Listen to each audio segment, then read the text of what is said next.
Raise your hand if you have ever heard the word misogyny.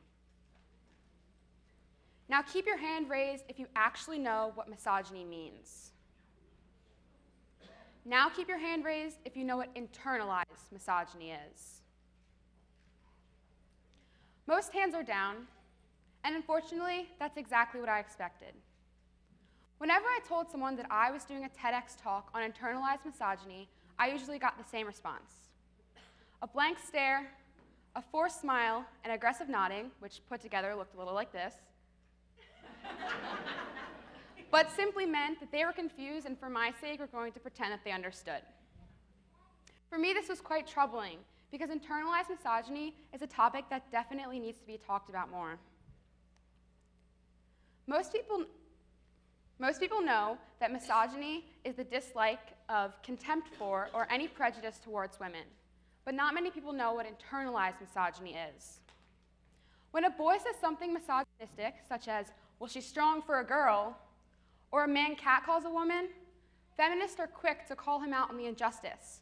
But when the insulting words are said by another woman, the reaction is not reciprocated. This is where internalized misogyny comes in. Internalized misogyny is prejudice towards women, by women, and the justification of misogynistic acts and ideas. I'm almost sure that at least once in their lifetimes, women will experience internalized misogyny. Although I personally seem to exude a lot of confidence, I often wonder, what do other girls think? Do they like me? Am I good enough? I strongly believe that if women were kinder to each other, girls would feel more confident in their own skin.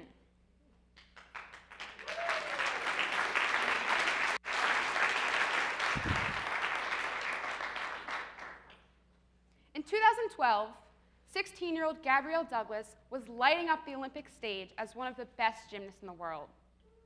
She won 2 gold medals. However, throughout the Olympics, people weren't talking about her amazing acrobatics, but her hair. People were very harsh, saying things like, so nobody wanted to go to London to do Gabby's hair, and she shouldn't be the standout in all these commercials until she learns to get her hair done. In 2016, the Olympics were held in Rio de Janeiro, Brazil. Once again, Gabby Douglas attended, and once again, she was met with loads of critiques on her hair. Possibly the worst part wasn't the criticism that she was getting, but who her critics were. Most of her critics were fellow women. No woman should have this type of criticism, let alone a woman competing at the highest stage of the Olympics. Unfortunately, the media seems to boost internalized misogyny. We often see gorgeous women gracing covers of magazines. However, the final photo is rarely the original. Before being published, there is often tons of retouching and photoshopping done to the picture. This gives women an unrealistic and idealistic image of what a woman should look like. And in turn, they project this onto themselves and other women. The act of ingraining what a woman should look like starts at a young age. Many television shows aimed at tweens and teens have that one character who is less intelligent, overdramatic, and narcissistic. More often than not, that character is also a woman. On The Sweet Life of Zack and Cody, a show that I personally watched all the time, I was obsessed with it, they had a character named London Tipton.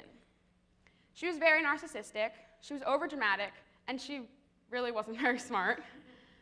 But she was portrayed as fun, popular. Everybody loved her. They also had a character named Bailey Pickett. She was focused on her academics and later career. Yet she was portrayed as a nerd, boring. This gives young girls who definitely take into account what television shows say as if it's their own life, this is what a woman should look like. This is what a woman should act like. In the classic movie, Mean Girls, Regina George and her friends have an entire book, known as the Burn Book, devoted to insulting other women. Although we all laughed at the funny jokes kept inside the Burn Book, it actually normalizes internalized misogyny. We shouldn't keep women's identities inside a box. We shouldn't judge them based on their masculinity or femininity, but we should learn to embrace their unique qualities and embrace our own unique qualities. One of the worst parts about internalized misogyny is that because most women don't know that it exists, they also don't realize that they're doing it themselves. I've given several examples of what internalized misogyny looks like, but there are also less clear examples as well. When we look at another girl's Instagram photo and immediately judge her based on what she looks like, that's internalized misogyny. Although there's probably no way we can ever completely eradicate internalized misogyny in our society, there are several things we can do to move in that direction. First, simply knowing that internalized misogyny exists is the first step. When women say phrases like, "I'm one of the guys," or "I don't have any friends who are women because they're all overdramatic," that is misogynistic. So we need to be more conscious of what we're saying and the generalizations we are making. Try to walk a mile in the other woman's shoes, whether she wears heels or sneakers. When you hear someone say something misogynistic, call them out. Use it as a teaching point. For the men in the room wondering what in the world this has to do with you, it does. You can help too. Whether you're a father, brother, husband, or son, you can help by empowering women and helping break down stereotypes. Most of us, myself included, have experienced or contributed to internalized misogyny firsthand. But my goal now is to empower women and build them up rather than breaking them down. At Ursuline, I'm a part of his sisterhood. This sisterhood has inspired me to want a sisterhood that reaches across the world. Ladies, before asking men to treat us with more respect, let's start treating her with more respect, and her with more respect, and her with more respect.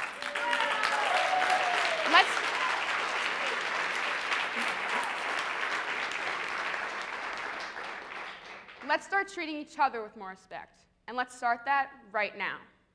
Thank you.